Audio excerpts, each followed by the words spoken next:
This is SpinCheck Live with Leonardo Puglisi. And a very good evening to you on this Thursday evening. Thank you so much for tuning in to SpinCheck Live right here on Six News. It is our final episode of this show for the year. Of course, Six News not going anywhere with our 24/7 coverage, but in terms of this program, a little bit of a summer break. Not that there's not things happening in politics, and that is evident. There is a lot happening in politics today. In terms of the Victorian election, of course, Labor has reached the 55 seats mark, the 55 seat mark. That equals them with their 2018 landslide results. The odds are they're going to pick up the seat of Bass. That brings them to one more, 56. Pretty extraordinary for government that's going into their third term now. In terms of the Liberal Party, well, they've got a new leader, Matthew Guy, who came back after resigning in 2018, is now out after resigning again. The final race ended up being between John Peustto, who's seen as more of a moderate, also, fun fact, my local MP in Hawthorn, and Brad Batten, who's seen as a bit more of a conservative. The vote was of a difference of one. One vote split the Liberal Party room, but Peustto was elected leader earlier today.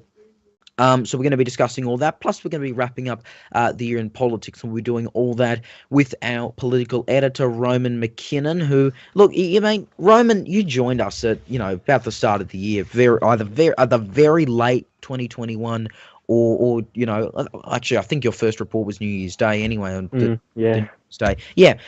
Regardless, point is, you have been here for an extraordinary year in politics, and that obviously goes to the Morrison and Albanese interviews we both did together, which I'll get to in a second, but I do want to start with this Victorian election. Of course, you were live with us on election night.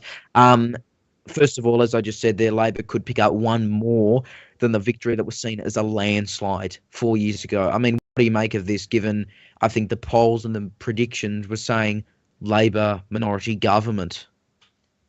Yeah, well, it's quite extraordinary to level their 2018 numbers at 55 seats after that really not outrageous, but extraordinary term of government, especially in Victoria. Of course, we had all those protests, those lockdowns, all of those kind of things.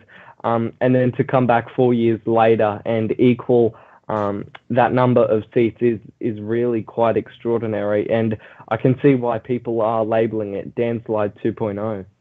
I'd say it's unheard of, but of course you're in Queensland where Labor is easily more dominant than the LNP there. I mean, off the top of my head, Queenslanders have only changed their government 6 times since 1915. So you like sticking with the same thing. And of course, there was it's been Labor for decades with that brief little pip of a Nationals government after a by-election, and of course Campbell Newman's LNP government for a 3-year period between 2012 and 2015. And so in terms of sticking with a government, I mean, you'd like to say, okay, 3 terms, Labor will be done after that. And I'm sure that's what a lot of Liberals would like to say right now. But given they're, well, not just in the same position they were in 2018, after 2018, but they'll be one up, 56 seats. Liberals are going to have to do what everyone thinks they were trying to do this election, which is get them to, at the very least, a minority. Because even with Peustto as leader, I cannot see them picking up all these seats. I couldn't at this election. I can't see them doing that in 2026, pending some huge Labor scandal. I mean, you would be you're not envious. You couldn't be envious of someone in the Victorian Liberals position right now. I mean, they are trying to effectively rebuild here. They've picked up almost no seats, except Nationals have done well. Yeah, that's pretty much right. And there was news, I believe, earlier this week that the Nationals may turn away from the Liberal Party because what a result for them! What a shocking result for the whole LNP coalition, because it's just. Yeah, as you mentioned, it's pretty much a rebuild from now. You can't pick up that many, it's really not impossible, but very, very unlikely to pick up those amount of seats. Exactly, yeah. Yeah, and even when Newman came in with this huge landslide in 2012, and we emphasise, we talk about the Dan landslide, but again, that reduced Labor to 7 seats, really setting a bar there. But there was growing, discontent towards Labor to begun to set in. And you can say, sure, that Labor's primary has gone down. It's true. But they've gotten one more, very likely one more than they did after 2018. I mean, it's amazing. And then the other thing is, of course, as we also discussed on the night, because we were expecting in the lower house, not upper house is full of minor parties, it looks like, but in the lower house, we were expecting Greens and Independents to really sweep in. Greens have only gained a single seat. Independents have lost all the seats and then gained none. No Teal wins, no wins out in the West. So, I mean, it seems like, there's really just people wanting to stick with the incumbent here instead of going to a minor party or independent, which I thought was a bit surprising given what we saw at the federal election, including, like might I add, in seats like the seat of Hawthorn, which of course is part of the federal seat of Kooyong, where a Teal independent won. Yeah, it's quite interesting. I was about to jump in there and say, well, what we saw at the federal election, people were shifting their votes after the past 3 years of federal government. I was thinking for sure we would see the exact same at a state level in Victoria, but we didn't see that. Of course, the Victorian, or not Victoria, well, yeah, the Independents lost 3 seats. The Greens only picked up 1. Labor, a really good success, and Liberals just really failed in pretty much, 9 times out of 10, their part is, it was quite embarrassing, as some would put it, but it's incredible.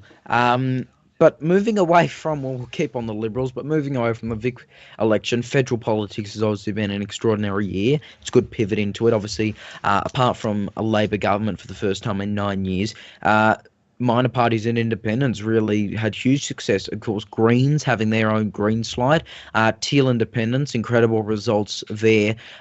But of course, as we just saw, Vic election, it's not necessarily, being seen again. And of course, that's one of the states where Teal independents did win big. So this wave of anger, discontent towards the major parties, do you reckon it was a one-off then, or could we see it for many years to come? Next election, of course, being federally 2025.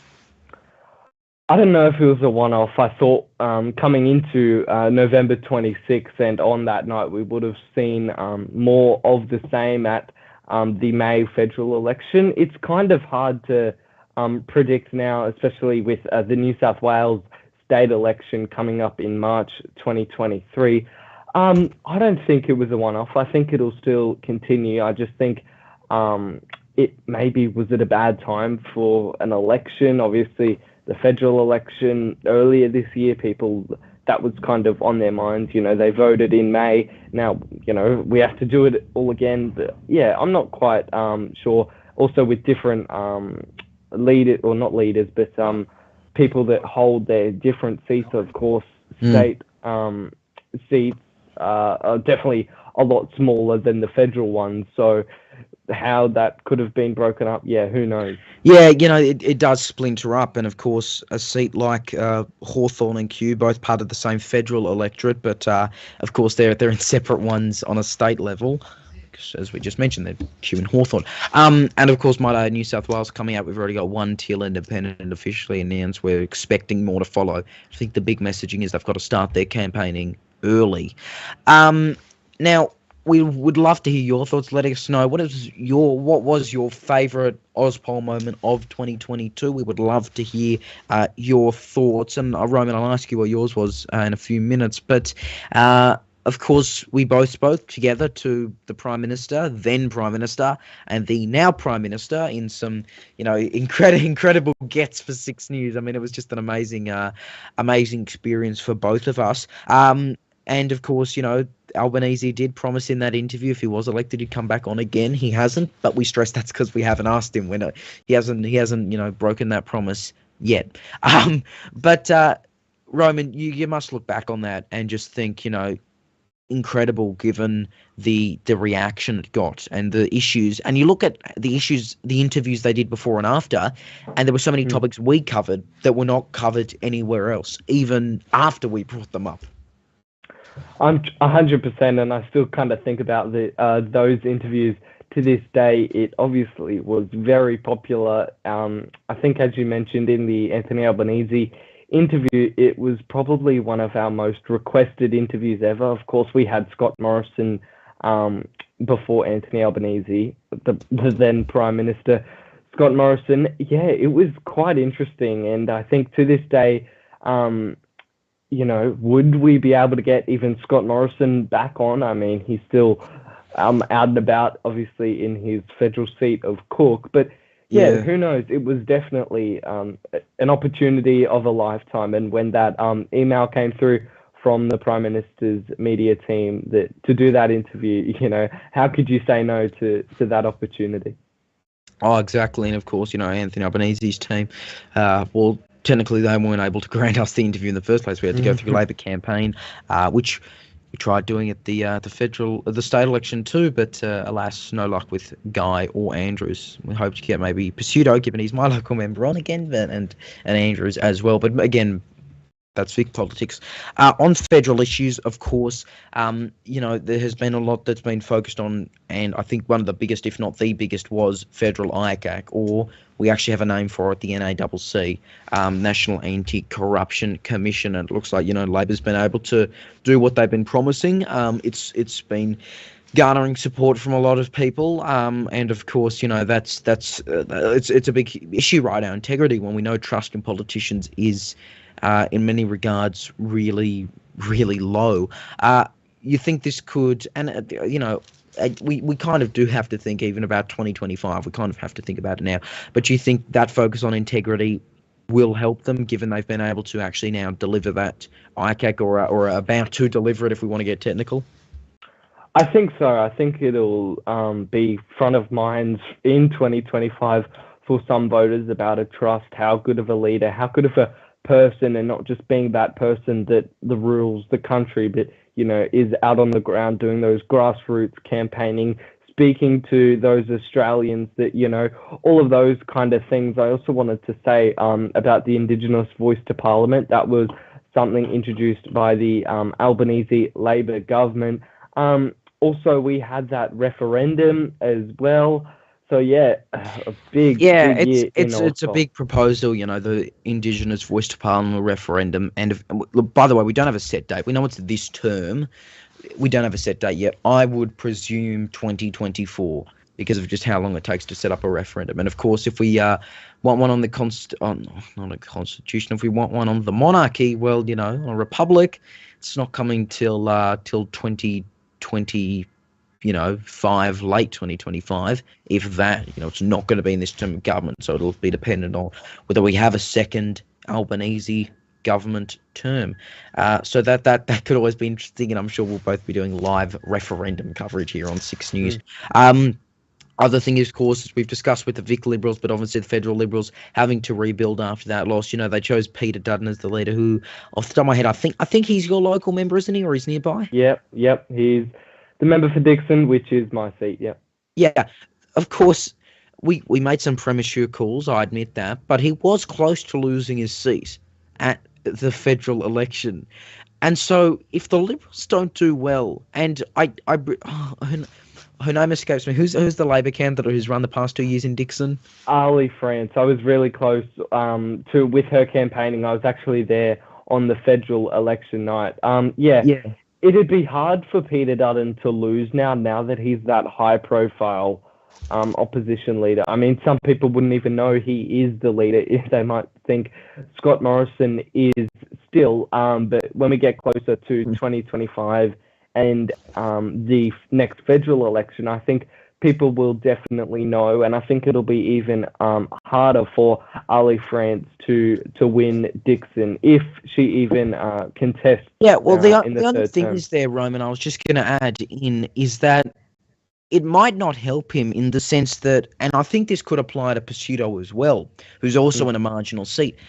They won't be able to campaign in their seat properly because they'll be going around the state to the marginal areas that they really need to pick up, not the ones they might be holding. So, look, I mean, it's definitely, again, the margin from 2019 to 2022 has definitely dropped. Again, he almost lost it at some point.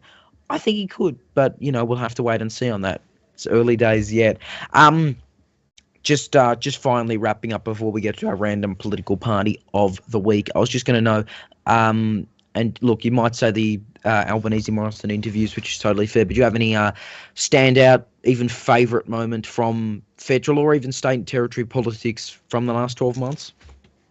There's a couple. There's some different issues. I mean, obviously the Anthony Albanese and Scott Morrison interviews are at the top of the list. Throughout the campaign, we saw some funny moments, some interesting moments where when Scott Morrison was on, I can't remember where it was like some industrial factory or something later in the campaign. It was something about lying, and they had to cover up the sign before he came. I remember that. Yeah, it said, oh, what was it? I know it was something like, I'm gonna add own up. It was own up or something. Yeah. That. If you do something wrong, speak up or something like that. And yeah, it was covered with a vest, and the AAP cameras. I think it was AAP cameras captured all that. Was extraordinary. And there are cameras everywhere. Like if you really wanted it done, you surely would have thought about doing it beforehand. I know exactly what you're talking about. I hope our viewers do too. But that was one. Yeah. And then the other one was not in the best way, but Scott Morrison tackling that little kid in Tasmania, also in the latter part of the campaign, showing he can be a bulldozer physically as well. Yeah, that was definitely a pretty, extraordinary moment. Tackled, tripped, let the conspiracy theories flow.